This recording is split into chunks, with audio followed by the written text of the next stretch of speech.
You arrive at a little desert station as blue evening settles over the open land. Your overnight bag rests easily at your side. The air is clear and mild, with the dry scent of sun-warmed stone. Across the quiet road, a simple sign points toward the lake and the observatory.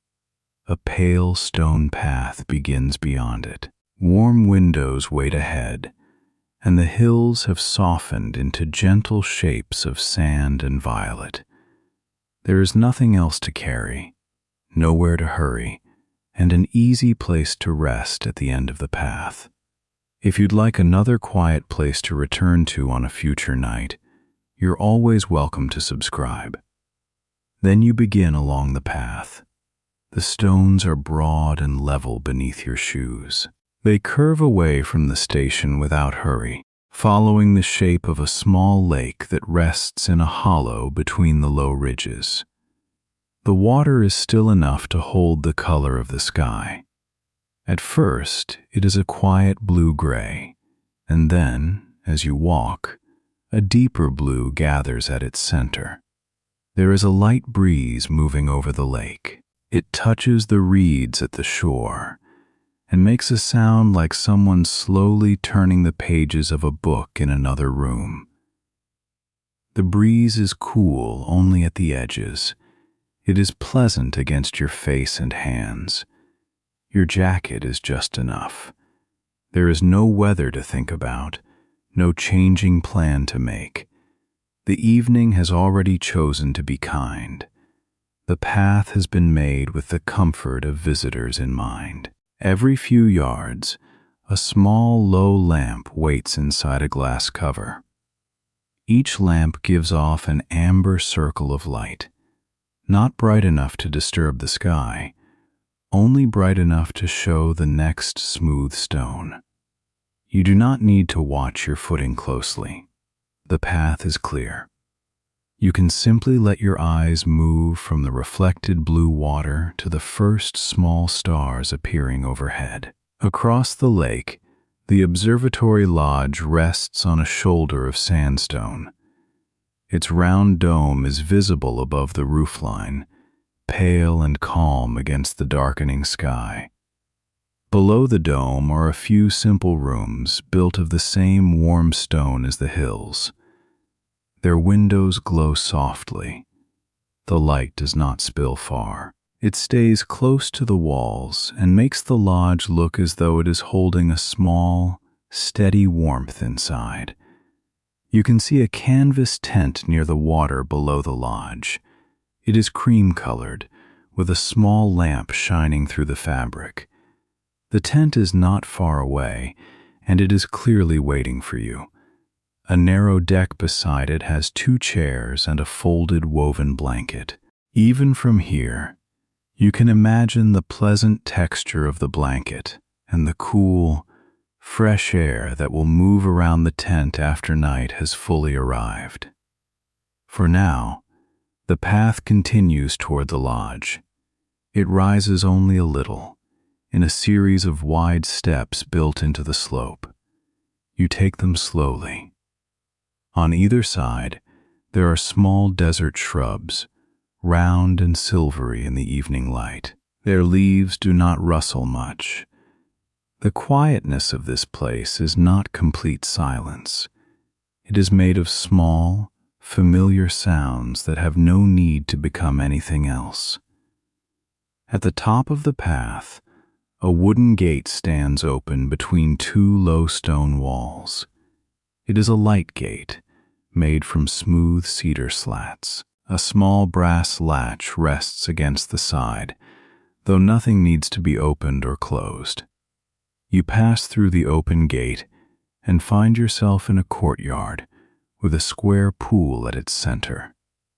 The pool is shallow and dark, reflecting a single lantern under the eaves. The courtyard has been kept simple. There are clay pots with low green plants, a long bench with a woven seat, and a little table where someone has placed a clean carafe of water and 2 small glasses. The lodge door is ahead of you, painted a deep blue that becomes nearly black in the evening.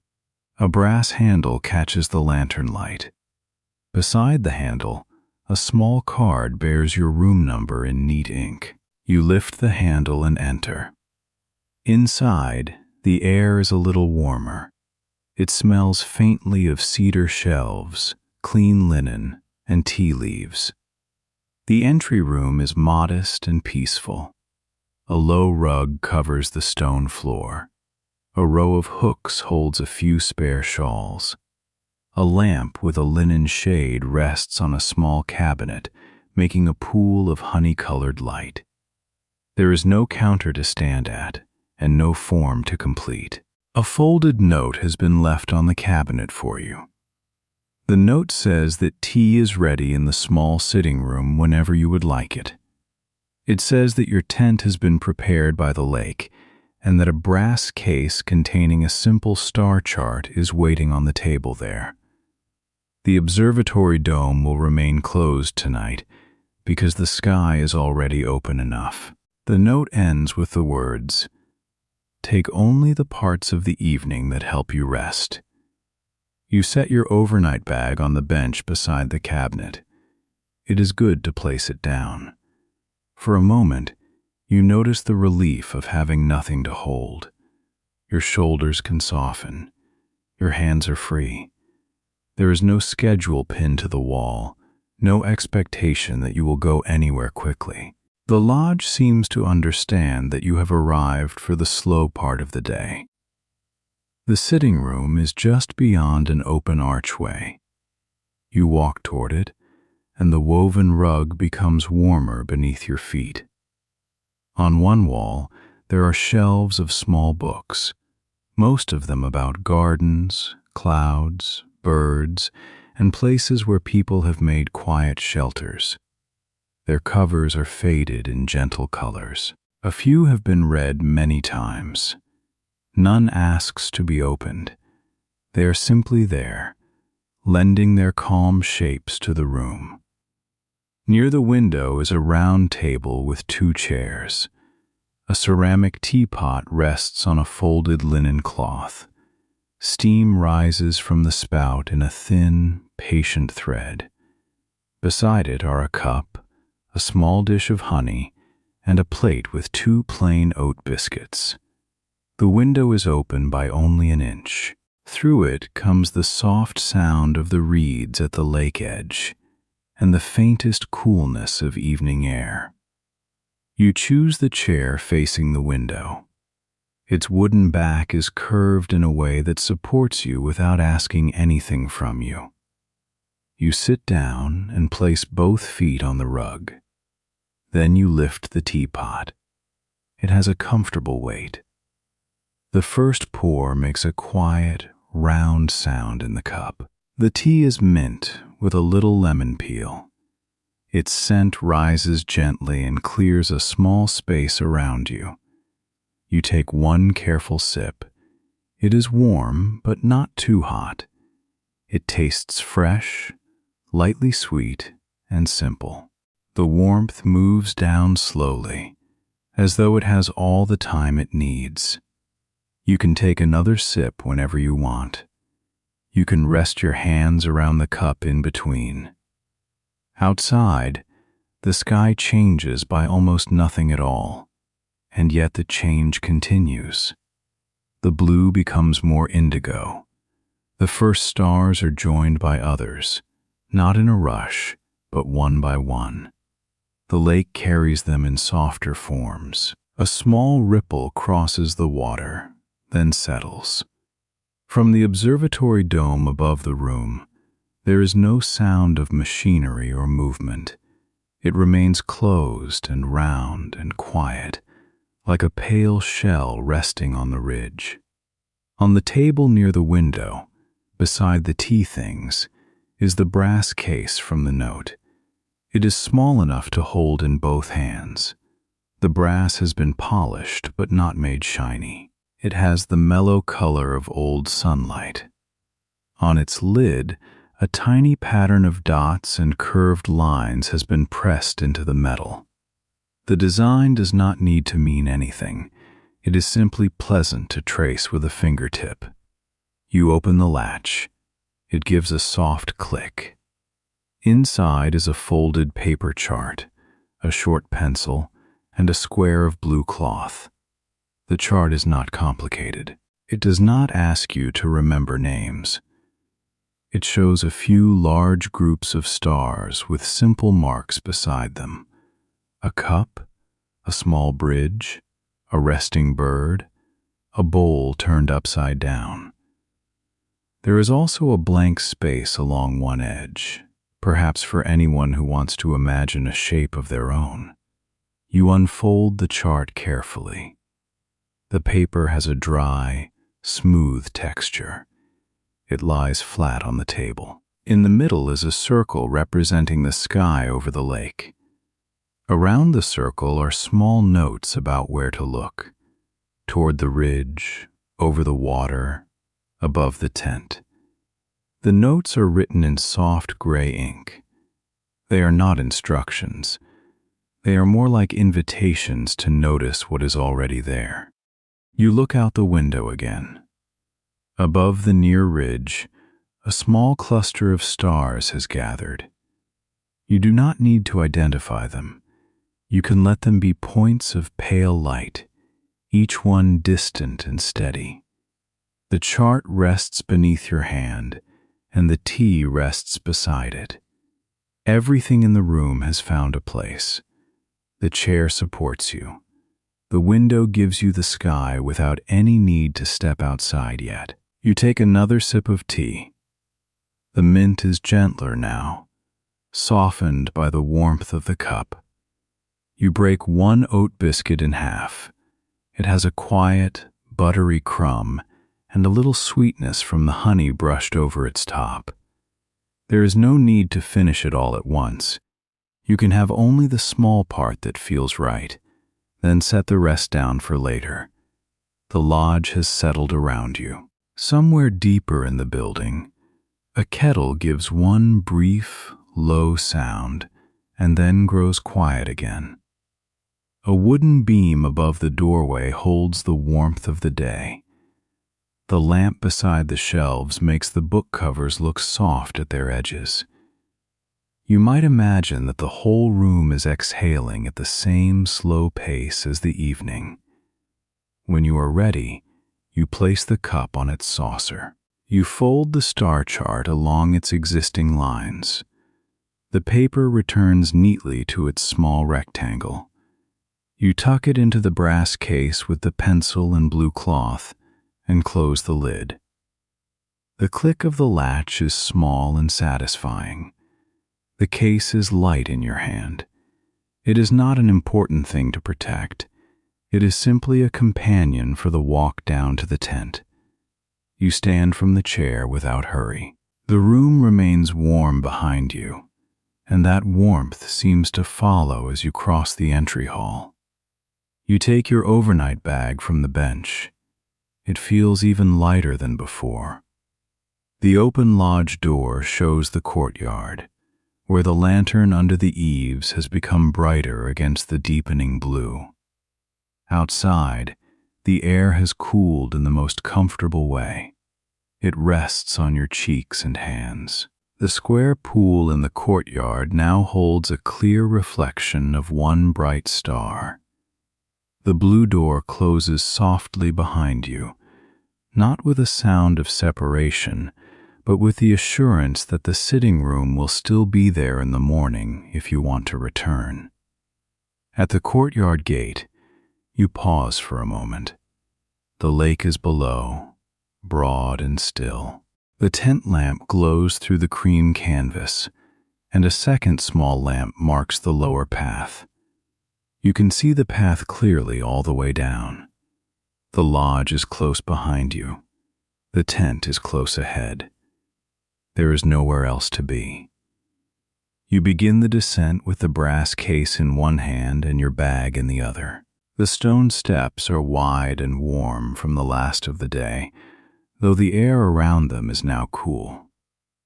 Each lower step gives you a slightly fuller view of the lake. Along the water, Thin lines of gold from the lodge windows rest on the dark surface. The lines tremble only where the breeze touches the reeds. The small lamps beside the path are lower here. They sit close to the ground, tucked between smooth stones and pale grasses. Their glass covers catch a little starlight. The amber pools they make overlap gently, so you are never walking from brightness into darkness.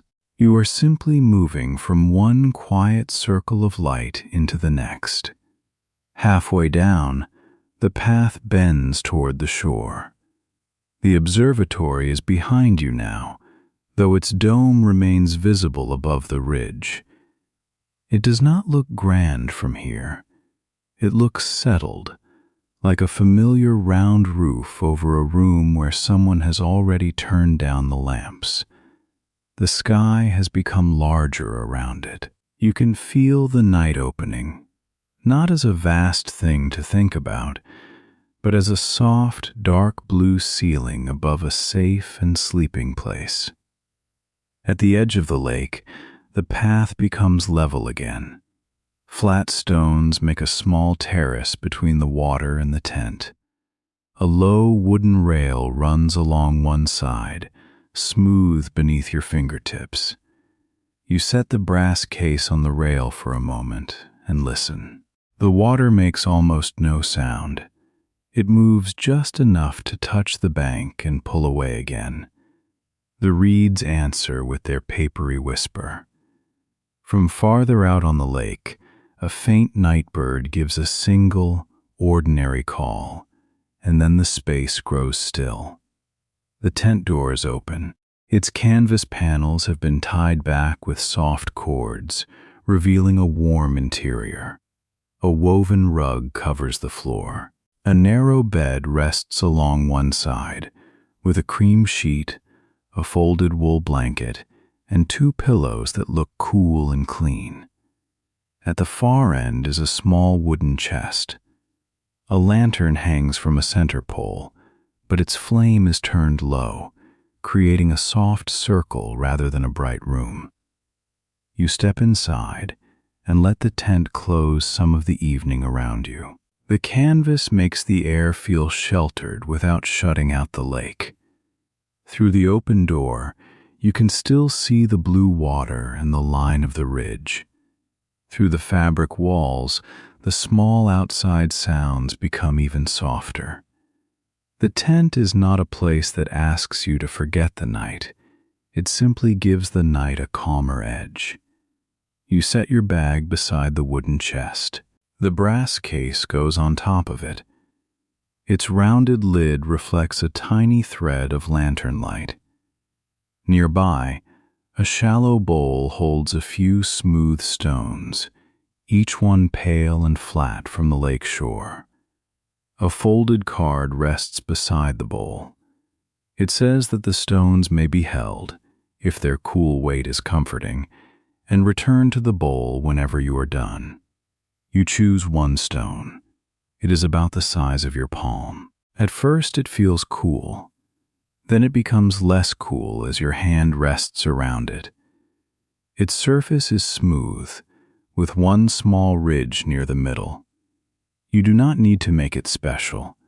It is simply a stone that has spent a long time beside calm water. You hold it while you look around the tent. On the chest is a small tray. There is a ceramic pitcher filled with fresh water, a glass, and a covered dish holding a few dates. Next to the tray is a folded length of soft cotton, perhaps for wrapping around your shoulders later. Everything has been arranged with space between it.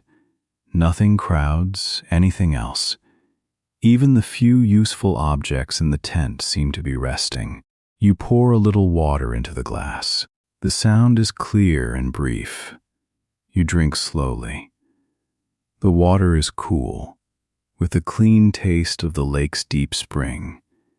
It leaves you feeling refreshed, but never wakes you too much. The evening is still moving in its quiet direction. A drink of water is only one small part of settling into it.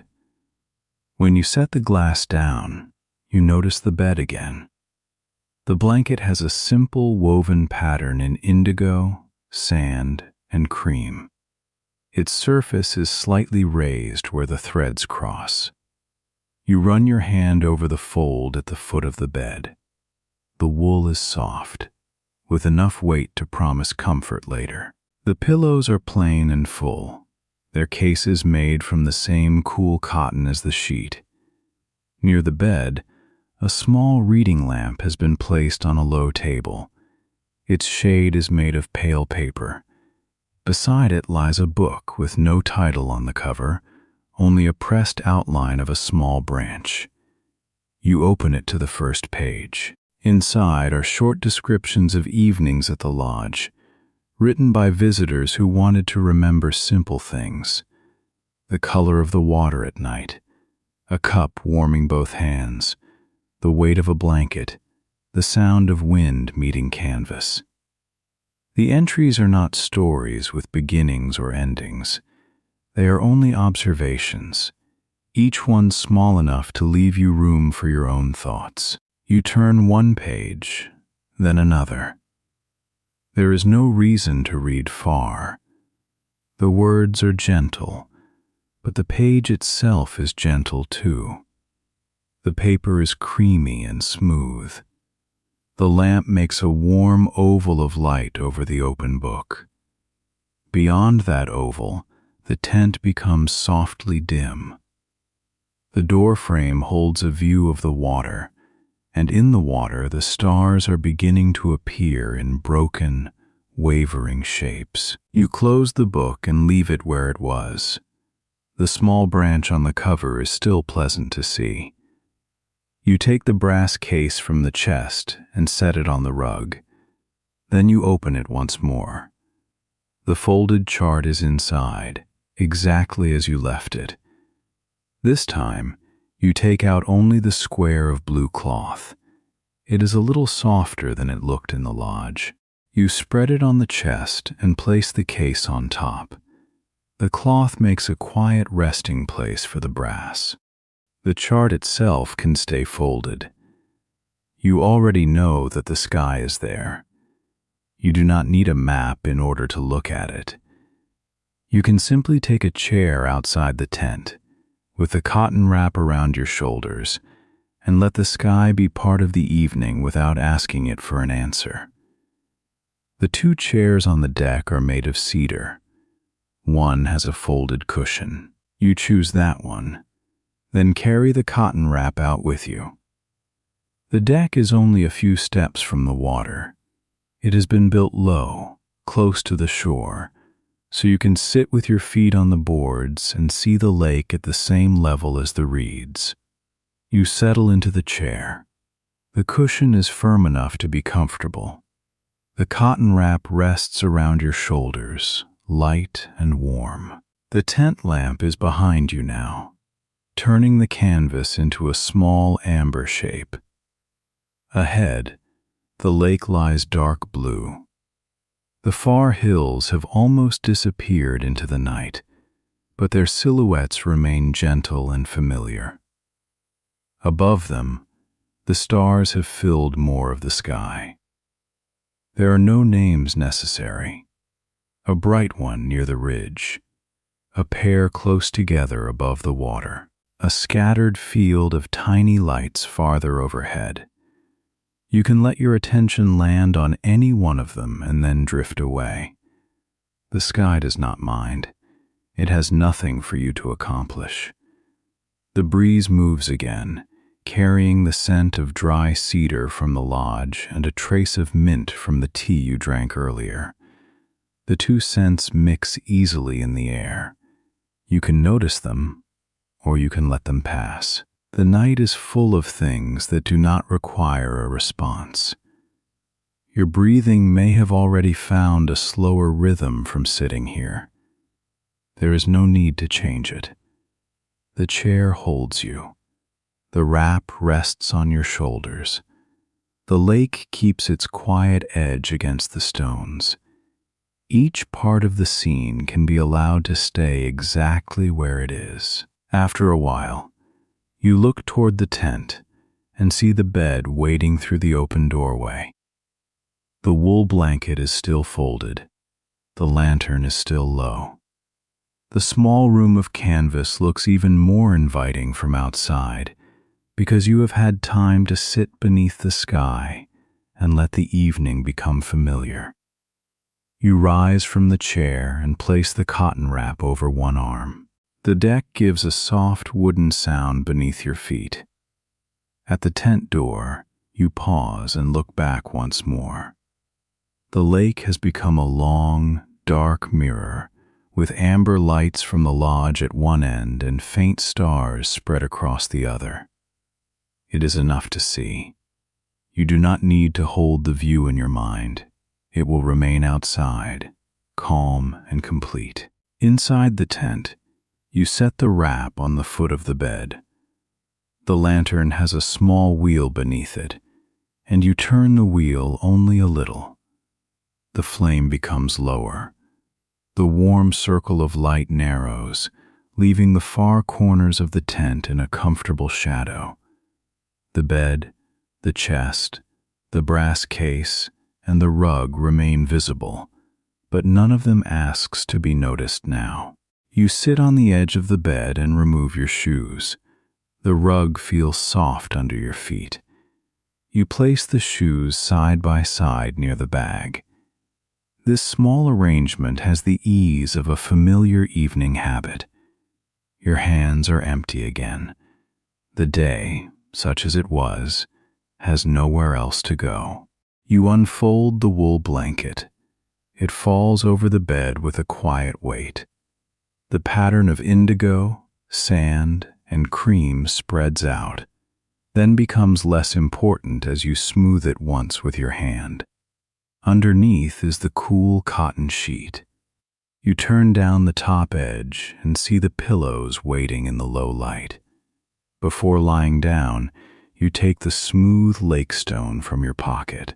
You had carried it out to the deck without noticing. You return it to the shallow bowl on the chest. It makes a soft sound when it meets the other stones. The sound is small, final in a restful way. The stone has returned to its place, and you can return to yours. You slide beneath the sheet and draw the blanket over you. The wool settles lightly at first, then warmly. One pillow supports your head. The other rests beside you, cool and soft. The canvas above has a gentle slope, and the center pole rises through the middle of the tent like a simple line holding the room together. For a little while, you listen to the night from inside this small, sheltered space. The sound of the reeds is softer now, filtered through canvas. The lake touches the shore with a hush that comes and goes so slowly that it hardly feels like a sound at all. The breeze has found the tent ropes. Once in a while, they make the faintest, lowest hum. It is a steady sound, like a thread being drawn through cloth. The lantern remains on the low table. Its light is not strong enough to keep you awake. It rests on the canvas wall in a quiet oval. In that oval, you can see the weave of the fabric. It has tiny, uneven lines made by many threads crossing one another. The lines are simple and close together. You do not need to follow them. You can let your eyes soften until they become only a warm texture. The brass star chart case is on the chest. Its lid is closed, and the blue cloth beneath it makes a small, dark square in the room. It is comforting to know that the chart has been put away. There are stars overhead, and there is paper waiting in its case, but neither requires anything from you. The whole sky can be outside without becoming a thought you have to finish. You shift slightly beneath the blanket and find a position that feels easy. The sheet is cool near your ankles. The wool blanket is warm over your legs. Your shoulders can settle deeper into the mattress. The pillow gives a little beneath your head and then stays there, holding its shape. Nothing in the tent is moving quickly. Nothing in the tent needs you to move quickly either. Beyond the door, the lake reflects a softened stripe of light from the lodge. You can see it without lifting your head. The stripe comes through the open canvas flap and rests near the threshold. It is a small reminder that the lodge is still nearby, with its cedar shelves, its blue door, and its sitting room waiting quietly in the dark. You are not far from warmth or company, yet there is no need for either just now. The tent has exactly the right amount of solitude. Perhaps you notice the small, ordinary details of the place one more time.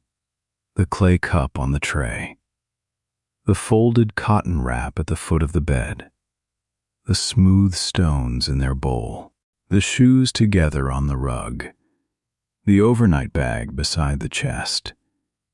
These objects are not a list to remember.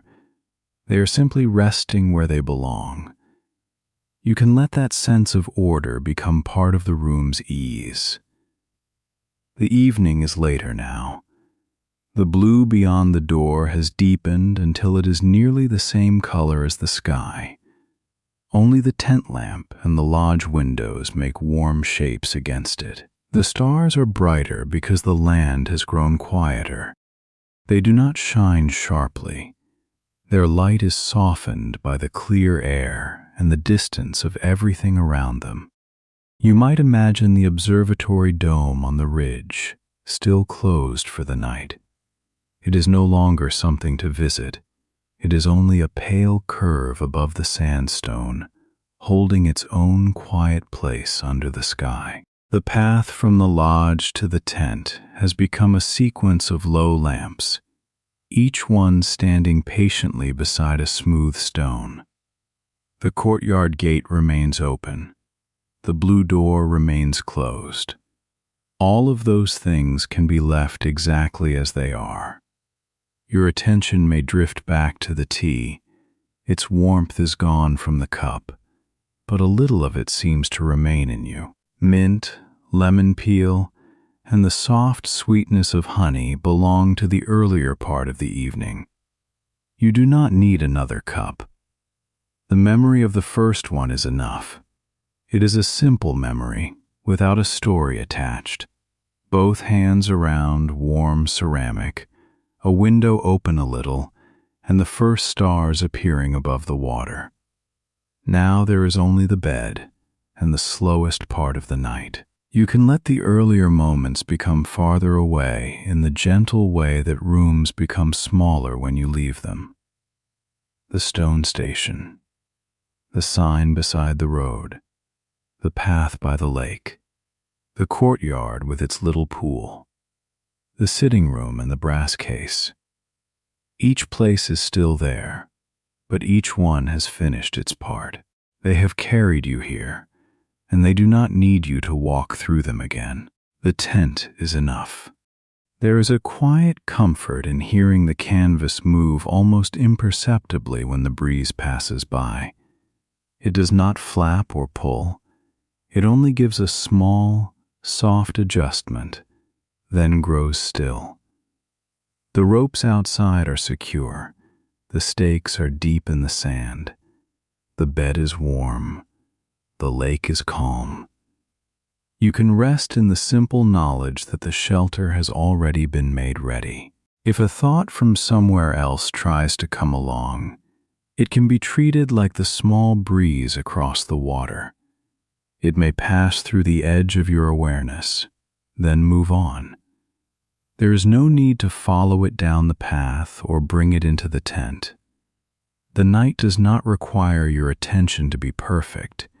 It only offers you a place to place it down. You may rest your hand on the blanket for a moment. The woven threads feel slightly raised beneath your palm. There is a small pattern there, but you do not need to see it. You can feel only the weight of the blanket and the warmth gathered beneath it. Your hand can become still whenever it wants. The air near your face is cool and clean. The blanket holds warmth around the rest of you. This difference is pleasant. It lets the bed feel fresh without being cold. The canvas tent keeps the breeze gentle. Somewhere outside, a low plant touches another plant with a barely audible brush. Then there is the lake again, and then the reeds, and then the wide quiet behind both sounds. The lantern flame grows smaller as the oil settles. Its light fades by a shade, then another shade. The room is still visible, but more softly. The paper lamp beside the bed is off. The chest is only a dark outline now. The brass case catches one last warm glint, then becomes part of the shadow. The blue cloth beneath it is no longer blue in the low light. It is simply a soft square where the case rests. You can let your eyes close for a while, if they are ready. The sounds do not disappear when your eyes close. They become easier to hold. The reeds are a whisper. The water is a hush. The tent ropes are a low thread in the distance. Each sound has room around it. None is close enough to ask anything of you. With your eyes closed, you might notice the mattress beneath you more clearly. It supports your back, your hips, your legs, and the back of your head. It does not need you to arrange yourself perfectly. It meets you where you are. The blanket rests over you with a steady, comfortable weight. The pillow holds still. The tent holds still. The lake holds still too, except for the smallest movements along its edge. Its surface carries the stars in broken pieces, but those pieces are not important to keep track of. The stars can be above the water. Their reflections can be on the water. You can be beneath the blanket. Every part of the scene has its own place. From the ridge, the observatory is only a dark, quiet shape now. Its windows have been dimmed. The lodge has settled into its own rest. The stone path is empty and clear. The lamps along it will remain low until morning. They do not need to lead you anywhere. They simply make a kind line between the tent and the lodge, a line you can trust without looking at it. The night has become uncomplicated. There is no arrival left to make. There is no tea left to pour. There is no chart left to unfold.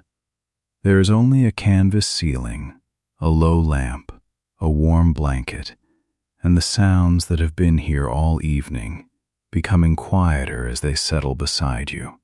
You may notice how easy it is to leave the brass case where it is. It has held its small paper map and its pencil and its cloth. Now it can hold them through the night. Nothing needs to be packed. Nothing needs to be prepared for morning. The case can remain on the chest. The cup can remain on the tray. The shoes can remain on the rug. There is plenty of time for everything else later. For now, the tent is a simple room of cream canvas and amber shadow. The wool blanket has the gentle scent of clean fiber and sun-dried cloth. The pillow has the faintest smell of cool linen. The lake air arrives in small breaths through the open doorway. It carries no weather, only a little freshness from the water. You can rest in that freshness. You can rest in the warm weight of the blanket. You can rest in the low, ordinary sounds. The night will continue without help. The stars will move slowly beyond the tent, too slowly to notice. The lodge will keep its quiet rooms. The reeds will keep their whispering edge along the lake. The small lake stone rests with the others in its bowl. It does not need your hand anymore. You have already returned it. That one small act is complete. The smooth stone is where it belongs. The blanket is where it belongs. The brass case is where it belongs. You are where you belong for this night. Nothing else needs to be decided. You can allow the sounds to become farther away. The reeds soften into a thin brush of sound. The water softens into a low, slow hush. The tent rope softens into nothing more than a suggestion of movement. The spaces between those sounds are wide and comfortable. They are not empty. They are full of the same calm air that rests around the lake. The lantern has dimmed enough that the tent walls no longer show their weave. The room is mostly dark now, with only a soft amber point near the low table. You do not need to look toward it. You know it is there, as you know the shoreline is there, the lodge is there, and the ridge is there. Knowing is enough. Looking is optional. The bed remains warm beneath the blanket. Each moment feels a little more like the next. There is no need for the night to offer a new thing. The earlier parts of the journey have gently folded themselves away, much like the star chart in its brass case. The paper is neat inside. The lid is closed. The night is simple. Outside, the last warmth has left the sandstone. The ridge now belongs entirely to the blue-black hours. Even so, it is not a cold place. The stone has a quiet steadiness. The lodge walls are thick and warm inside. The tent is warm beneath its blanket. The lake has kept a little of the day in its deep water. The whole small valley seems to be holding the night carefully. You do not have to picture every part of it. You can let the idea of the valley be enough. Low hills around a still lake, a tent beside the shore, and an observatory on the ridge. It is a small, complete world. Nothing extends beyond it that needs your attention. The road and the station are far enough away to be only a memory of a pale sign and smooth stones beneath your shoes. The small lamps along the path will be shining in their glass covers. They are steady lights. They do not flicker or call. They make their warm circles on the ground and wait quietly for morning. You can imagine them without needing to see them. Their light is a gentle thread through the dark, connecting the tent to the courtyard and the courtyard to the road. The tent door has been left open just enough for air. The canvas panels rest against their cords. There is no need to close them. The breeze is mild. It comes in softly, touches the edge of the rug, and moves through the room without disturbing anything. The lantern remains low. The cotton wrap remains folded. The clay cup remains empty and safe on its tray. Your body can become heavier in the comfortable way that belongs to an evening bed. The blanket is familiar now. The mattress is familiar now. The pillow is familiar now. There is no need to search for another position unless you want one. Whatever position you have found can be allowed to support you for as long as it does. The night offers no questions. It has no hidden turn and no task saved for later. It is only the long, even quiet of a place that has been prepared with care. You have followed the path, had your tea, looked at the sky, and come back to the tent. The whole journey has reached its softest point. You can let the observatory dome become just one pale curve in your mind, then let even that curve fade. You can let the star chart become a folded square of paper, then let the square rest in darkness. You can let the lake become a cool, still presence beyond the canvas. You do not need a picture sharper than that. The air in the tent is easy to breathe. It is cool at the doorway and warm near the bed. The two kinds of air meet without any hurry. The canvas above is quiet. The blanket below your hand is quiet. The whole room has become a place where nothing needs to change. Perhaps the reeds have grown quieter as the breeze has settled. Perhaps the lake has grown smoother. You do not need to know. The sounds can change by small amounts without asking you to notice. They can become softer, or they can remain the same. Either way, the tent holds the same calm around you. The simple objects in the room have their own nighttime stillness. The wooden chest has its smooth lid.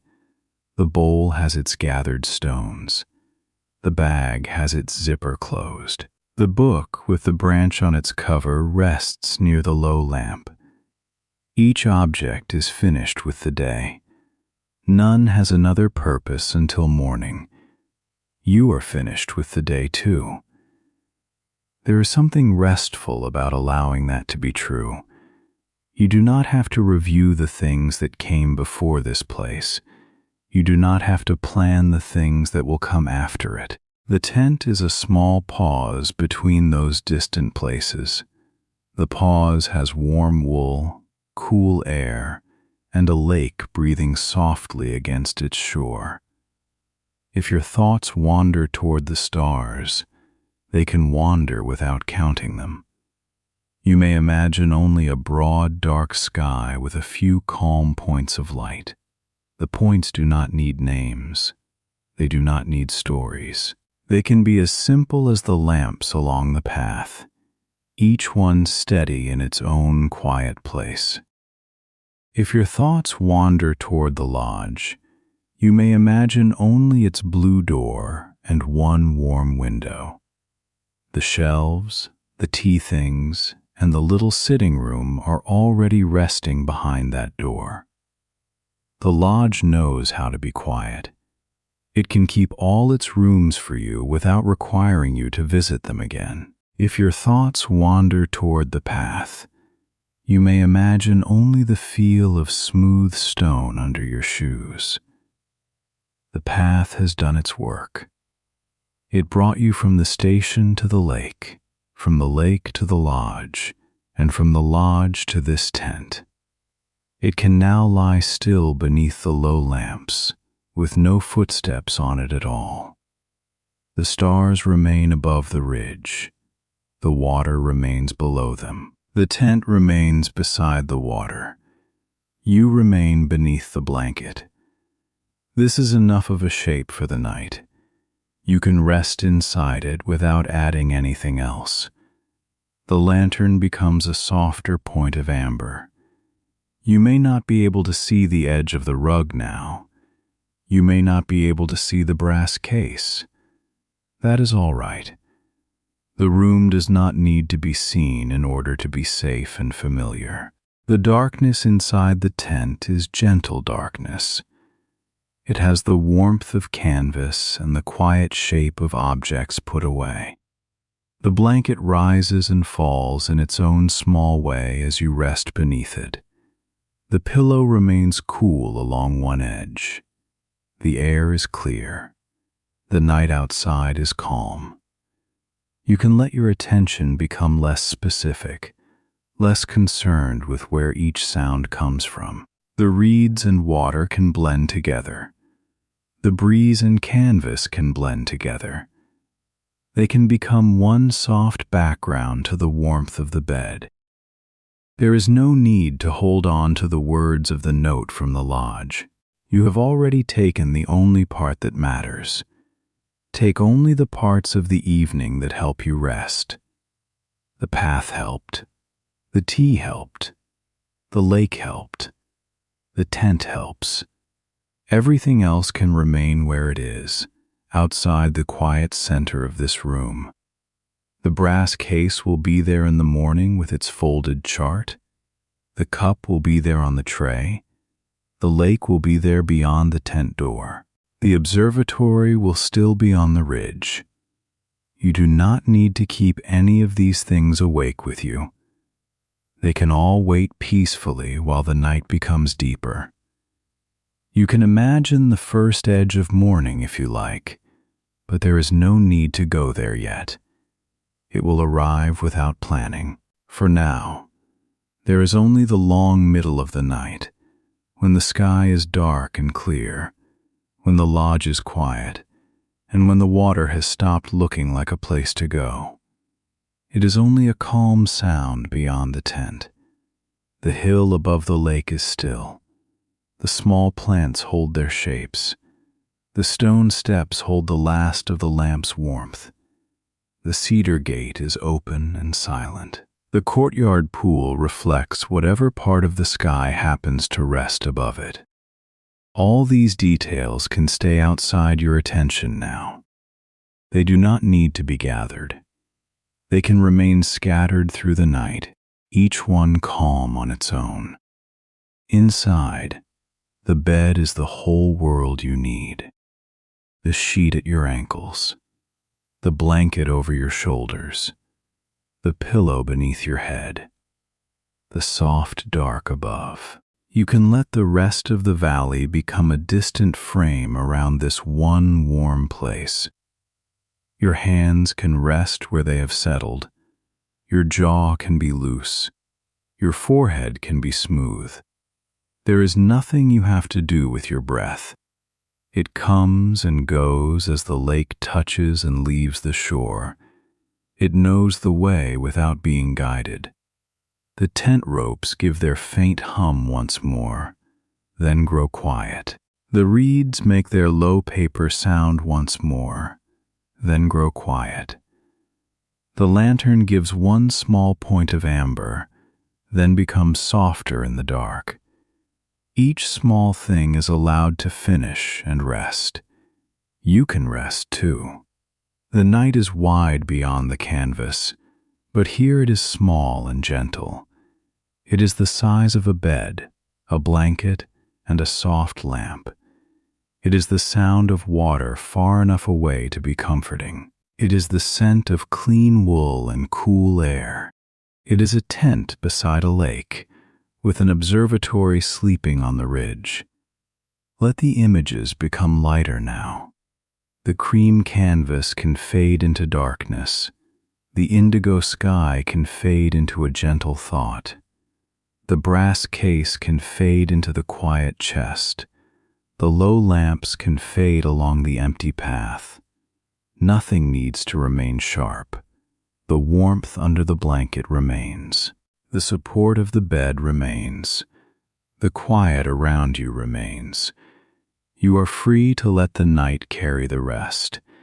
And as the lake keeps its soft edge against the shore, and the stars keep their slow place above the ridge, the tent holds its calm around you.